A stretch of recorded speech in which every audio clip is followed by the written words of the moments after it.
Life is all about getting back on the wagon. You're going to fall off. And the more you get back on, the more practice you have getting back on. And that's what life is all about. And so here I am in that. And I can say that I can look back and I can see God's work in my life over all these years.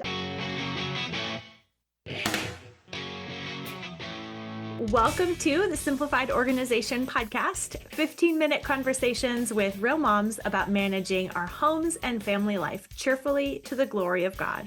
We can actually enjoy housework and love being homemakers when we focus on truth and work with gratitude. I'm Mystie Winckler, homemaker for 22 years, homeschool mom of 5 with 2 graduates and 1 grandbaby, and author of Simplified Organization, Learn to Love What Must Be Done. I write and podcast at Simply Convivial and run Convivial Circle, a community helping women excel at homemaking and do life cheerfully. Today, I'm joined by a longtime, original Convivial Circle member and repeat podcast guest, Rachael Younger. Rachael strives to love God and love people. She's been married to her best friend for 18 years, and they have 2 active boys who challenge them each and every day. She's involved in the youth ministry at her church, trying to love high schoolers well. Rachael is a recovering perfectionist and overachiever who is learning what it means to let others do the work and submit to doctor's instructions to stay off her feet humbly and joyfully. And that right there is what we're going to talk about today. Thank you so much for joining me, Rachael. I'm very glad to be here. So you want to set us up a little bit with your current story and staying off your feet. My husband and I together took on, we're going to lose some weight and get healthy just about a year ago. We figured out walking was our good option, and I had been walking between 2 and 4 miles every day. I had lost weight, which is great because I'm in my late 40s. That's not expected. And then I hit a plateau, and I said, I'm going to add in some jogging. And just as simple, jog a little bit, walk a little bit, jog a little bit. And within 2 weeks, my foot started hurting. It went on, and I cut back. I finally saw my doctor, and she says, tendinitis. I have gotten it better and relapsed a couple of times over the past 2 months because I am driven to do too much too fast. Here I am now. I've been off my feet mostly. I can still walk, but I have a walking boot. But with the instructions to stay off my feet, going on 2 weeks today. This is going to go for another month and a half before I have any semblance of normality. I do not like just sitting all the time. It feels lazy. It messes with my mood. I have been able to regulate mood swings with my daily go out and get sweaty. Garden, we call it dirt therapy because it's therapeutic. It refills my sanity points. Oh yeah, I can go out and sit down in one spot and play with the dirt, but that's not what I want to do. I'm being told it hurts to drive. So I can't run errands, which means I can't go to the thrift store and browse like I really want to. It is a hard spot to be. Well, yeah, I just think any mom, as a homeschooling mom especially, who's told, okay, stay off your feet. It's like, what? How do I do that? And the temptation in that circumstance is to either be upset and kind of do it, but be all churned up about it. Or it's like, well, all right, there it goes. Guess everything's going to fall to pieces. That's the only option here, and kind of do the whole give up mode. But not only has that not been what you've been doing, but as you've been processing your responses and repenting and rejoicing on repeat, then you've been sharing that in the community and been such an encouragement there. So I wanted to bring that here to the podcast to share kind of how you've processed then being told, okay, put your life on pause. Yeah. And I mean, to be honest and vulnerable, I have had those come to Jesus moments. Mhm. The first Sunday, probably a month and a half ago, I went to church with this walking boot on, and standing in one spot does not feel good. I had to sit down. I have not sat down in a church service ever since my earliest memories. Going to church means you stand when you sing. And here I was having to sit. The pastor's wife was sitting right in front of us, and she, at the end of the service, chats with me a little bit, and it just all came out. And I realized how frustrated I was, and I was angry. I was angry at God, at myself, at the world, the toddler who's just angry at everything. On that drive home, I poured it out to my husband, and I was like, this is just misery. I took that afternoon and I sat on my front porch in my comfy spot. It was still warm then. And I had that come to Jesus moment, that time when you lay it before him and say, this is really hard. And I confess, I have been angry. I am frustrated. And that is not the right response. And in that confession, acknowledging that it's not the right response and acknowledging that I need something different. Mhm. I've had all of those. I repeat. And to myself, I've said this to others. Life is all about getting back on the wagon. You're going to fall off. And the more you get back on, the more practice you have getting back on. And that's what life is all about. And so here I am in that. And I can say that I can look back and I can see God's work in my life over all these years. I grew up in a Christian home. I became a Christian fairly young. So I got a lot of years of walking with him. And I have seen his faithfulness. Ultimately, David in the Psalms over and over again just pours out these ugly emotions. And yet, almost, all the Psalms, they all end up in praise. They all end up in him resting in God. And that is where these come to Jesus moments, I think, when they end well, it's because you end in that place of, I can rest in you. I can trust you. I know that you love me, that you want good for me. And that good doesn't necessarily look like what I think it's going to look like, but I'm going to trust you. Back in August, when my husband went back to school teaching, I was getting up and walking first thing in the morning. But then with the season changes, it got too dark. So I started giving that time to sitting in my reading nook, in my comfortable chair. I was praying through my prayer binder. One of the things is, you have the adoration and then you have rest. And just praying through those scriptures that talk about you wait on the Lord. Unless the Lord builds the house, the builders build in vain. Having been praying that very nearly daily for a couple of weeks when the tendinitis hit me, it was easy to go back to that. And yeah, God, because you are sovereign, you are omniscient, you are omnipotent. I can trust you. I can rest in you. That you're going to use this for my good. That good may not look like what I want it to look like. I may not have my beautiful yard. I may not have my glorious vegetables and fruits that I get to harvest. Yeah, I'm going to lose some plants because they're going to dry out or they're going to freeze.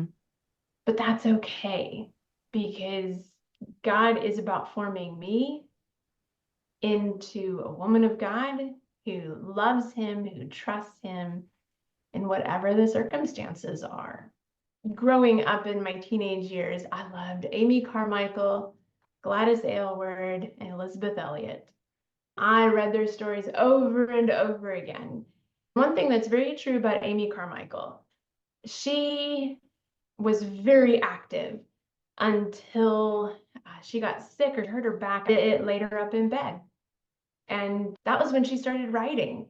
The writings that we have from her are all because she was stuck in bed for several years before the Lord took her home.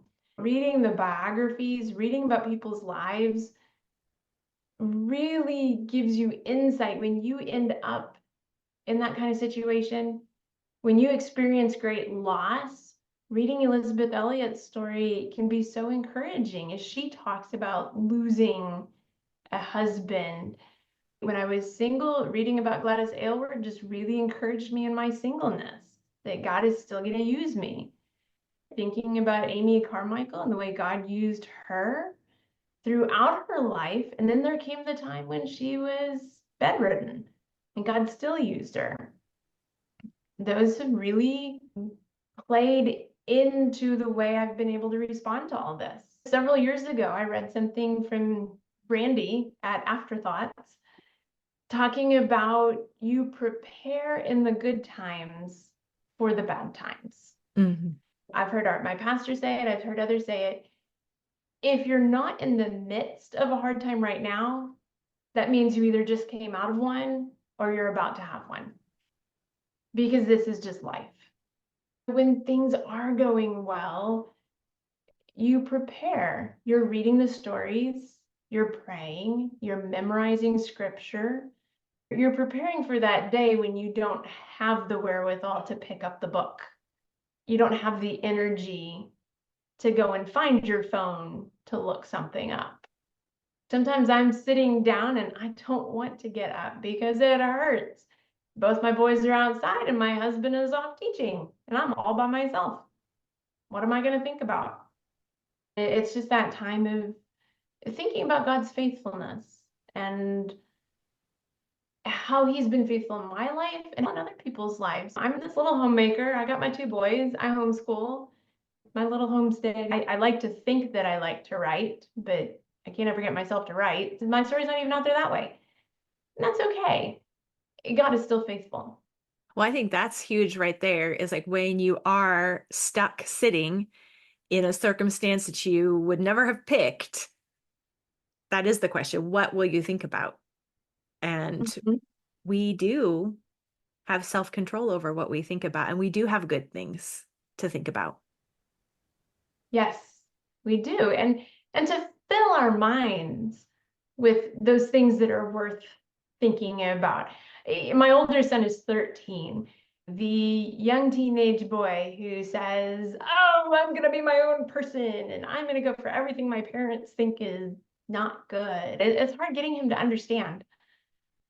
One, what you think about matters, but what you fill your mind with is what you're going to be thinking about. And just seeing how much that has influenced even the way I respond to things. When I have those little come to Jesus moments that are kind of ugly and lots of tears and, angry Rachel, but what is it that comes to my mind? It's the scriptures that I've memorized. It's the stories that I've read, and letting God bring those things to the surface. I've put them there so that when that time comes, he can bring them up. Mm-hmm. So yeah, it has been hard. I am a fiercely independent, stubborn person.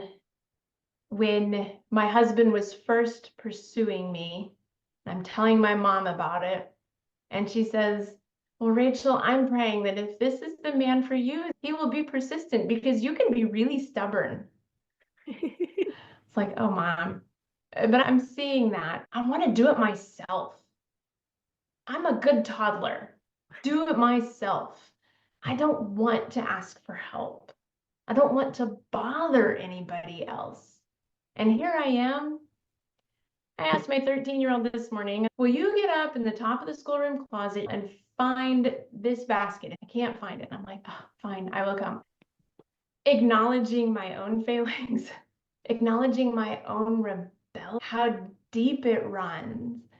When my doctor said, "Rachel, you're just doing too much too fast. You need to slow down. You need to stay off your feet for longer."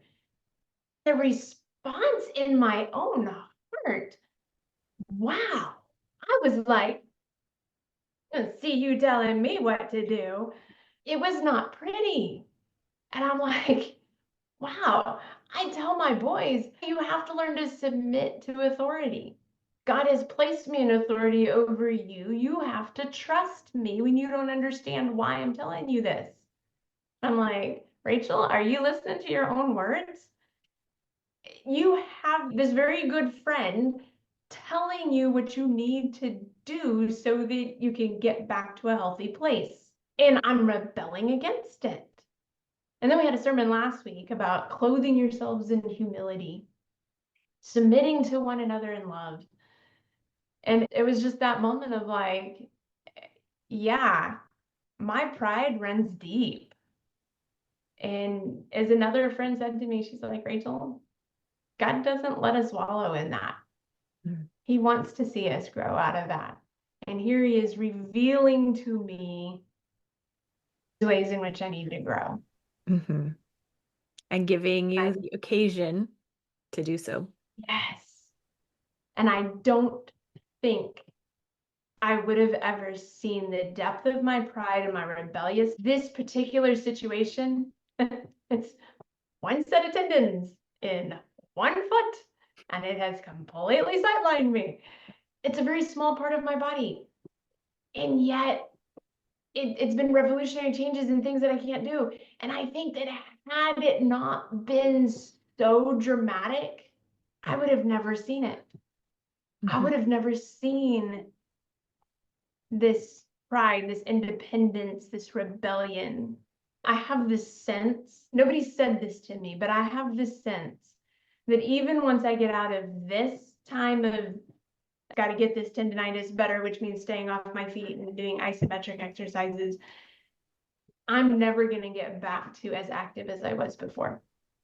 I don't think it's ever, I'm never going to be, full honesty, I'm never going to be 20 or 30 or 40 again. And so my hopes that I just got to get through these next 2 months and then I can get back to everything I was doing. Well, no. It's this confronting a new season in life and accepting those transitions. It's not figuring everything out and getting everything in place and getting healthy so that then everything free and I can go back to what I was. God's saying, no, I have something better for you. Dealing with my pride and my rebelliousness at the beginning of 2023. I started thinking about some things and praying, Lord, increase my capacity. I was thinking of my ability to handle scheduling things, physically, that motivated me to start walking and look at my diet, to increase my capacity, to handle a little bit more. God has taken away physical capacity here in one sense. And yet now, in the moments I'm cleaning out the tabs on my phone and I see things that I've had open for a month or two, because I'm going to read it. And so I was like, well, okay, I'm just going to read it. I'm sitting here waiting for this arthritis cream to soak in. I'm going to read the article. It's C.S. Lewis and Reading in Wartime. There is a quote from one of his letters to Archie about what he does when he reads. I selected 2 books. As I read them, I'm going to do the headlines on each page. And I just started narrating in the margins what was said in that paragraph. And I'll admit, I understand what I'm reading a whole lot more now than I ever did before when I was not doing that. But before, I didn't have time to do that because I was trying to get through the reading so I could get out and do my gardening or whatever. I can see God saying, here we go, we're going to give you some tendinitis because you're going to grow in these ways. And God has just redirected me. Not to say that it's not still hard. I mean, I still have those times. I think it was just a couple days ago that like, poor me, I can't do anything. And hearing someone else say, Karen, just get out and get your son. And I was like, I can do that. I got my rocking chair under the back patio and then had to put up my little chair umbrella because the sun was too bright. Because, we're in Central Texas. Learning to say, okay, God, you've taken this away from me. But he doesn't just take. He gives also. He gives and takes away. And I think it's taking the time to think about that. Because I can imagine being stuck sitting or being stuck in bed, not stopping long enough to think about these things. How easy that is to ignore it and not reflect on it. And yet, I think that's how we can see how God's working in our lives, because He is working in our lives. Even if we don't know Him personally, it says, for God so loved the world. He desires to have that relationship with us. If we know Him, great, lean in. If you don't know Him, meet Him, because He's still working in your lives. He's still calling to you. So now I'm just hoping to get that message across to my little ninth graders.